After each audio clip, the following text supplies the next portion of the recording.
या भूमीमध्ये मराठवाडा विद्यापीठाला डॉक्टर बाबासाहेब आंबेडकरांचं नाव देण्याचा लढा झाला या भूमीमध्ये. आणि पहिला नंबर कुणाचा होता? पहिला नंबर होता आमच्या परभणीच्या, नांदेडच्या आणि पुण्याच्या जनतेचा या लढ्यामध्ये पहिला नंबर होता.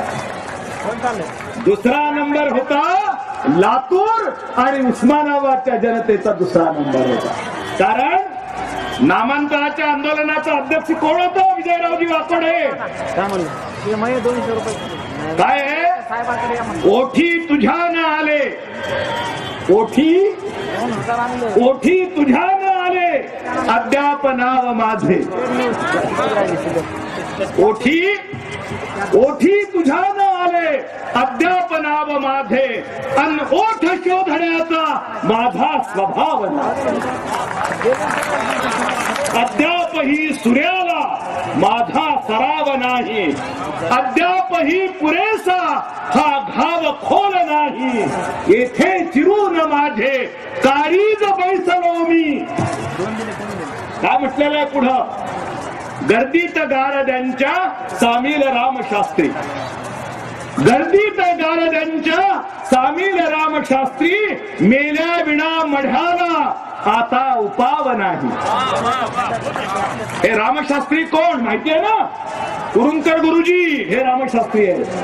माझे मित्र सुरेश भट यांनी नामांतराच्या परिषदेमध्ये ही कविता म्हटलेली आहे. ते बौद्ध झाले होते आणि त्यांनी लेख लिहिलेला आहे, मी बौद्ध का झालो तो माझ्या जवळ आहे.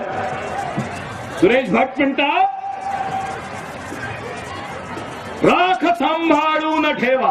ऐका, राख सांभाळून ठेवा राख झालेल्या घरांची. राख सांभाळून ठेवा राख झालेल्या घरांची, संपली नाही लढाई यार हो नामांतराची. भीमराया घे तुझ्या लेकरांची वंदना, तोडलो गेलो तरीही सोडले नाही तुला, जाळले गेलो तरीही सोडले नाही तुला, घे तुला उद्ध्वस्त झालेल्या घरांची वंदना, भीमराया घे तुझ्या लेकरांची वंदना. हे नामांतर आहे. नामांतर म्हणजे काय? नामांतराचा प्रश्न संपलेला नाही. स्वामी रामानंद तीर्थांचं नाव दिलं गेलं या विद्यापीठाला. इथल्या 2 विद्यापीठा झाली. आम्ही त्यामध्ये पुढाकार घेतला होता आणि आज सुद्धा महाराष्ट्राच्या राज्यपालांचा प्रतिनिधी मी आहे त्या विद्यापीठामध्ये.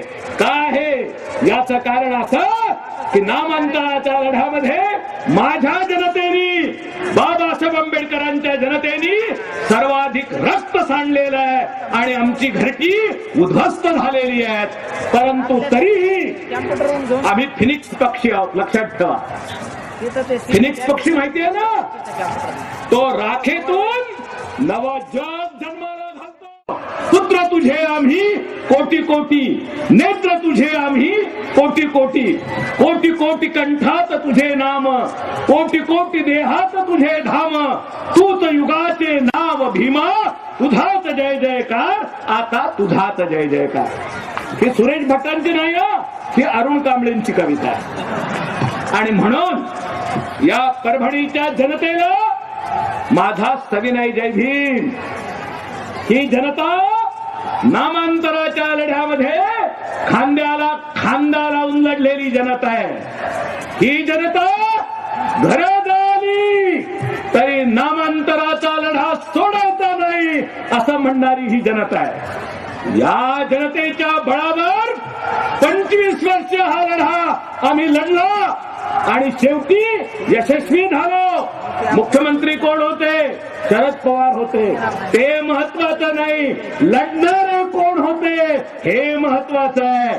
देत कसे नाही, दिलंच पाहिजे ही आमची घोषणा होती. आणि आज पहिल्या फळीत बसलेले जे सगळे लोक आहेत, दुसऱ्या आणि तिसऱ्या, भंतेजी सुद्धा आमचे वटफळचे भंतेजी आहेत. इथं ज्यांनी धम्म देशना दिली ते भंतेजी सुद्धा नामांतराच्या लढ्यामध्ये होते त्या अभिमानाची गोष्ट आहे. आमचे म्हणते फक्त बुद्धं शरणं गच्छामि म्हणत नाहीत, ते धीमं शरणं गच्छामि म्हणणारे पंते जी आहेत. याचं कारण असं, बाबासाहेबांनी 14 ऑक्टोबरला जी क्रांती केली, जी फ्रेंच राज्य क्रांतीपेक्षा महत्वाची आहे, जी क्रांती रशियन राज्य क्रांतीपेक्षा महत्वाची आहे, आणि ज्या क्रांतीला मी नाव देतो द ग्रेट कल्चरल रिव्होल्युशन, ही रक्तविहीन क्रांती या भूमीमध्ये बाबासाहेब आंबेडकरांनी केली. या क्रांतीची 2 रूप आहेत. या क्रांतीचं एक रूप आहे भारतीय संविधान, आणि या क्रांतीचं दुसरं रूप आहे बौद्ध धम्म. भारतीय संविधान आणि बौद्ध धम्म या एकाच नाण्याच्या 2 बाजू आहेत, हे कृपा करून आपण लक्षात ठेवा.